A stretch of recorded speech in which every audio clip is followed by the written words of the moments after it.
The Supreme Court decision to strike down Section 66A of the Information Technology Act has been widely welcomed. This was brought in as a safety clause against posting of nonsensical kind of comments against women. However, as we have all seen, this has been misused by people in power. It has been misused to quell dissent and to discourage public discourse.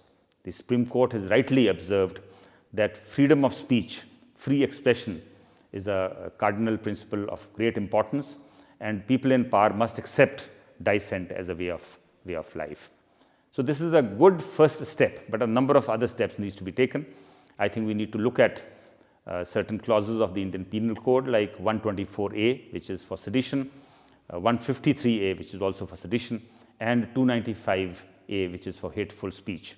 You will recall that last year 124A, sedition, the clause of sedition was used against some Kashmiri students who cheered for Pakistan in a match against India.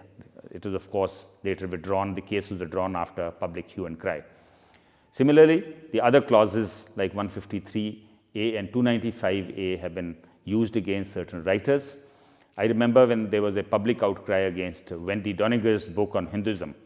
One of the organizations which was opposing this was Shiksha Bachao Andolan.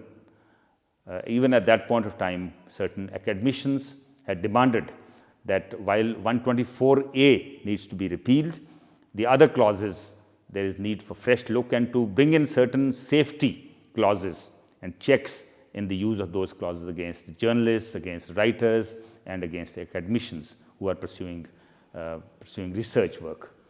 Similarly, in the state of J&K, you have the Public Safety Act, which has been used to detain political prisoners, political opponents for long periods of time without trial.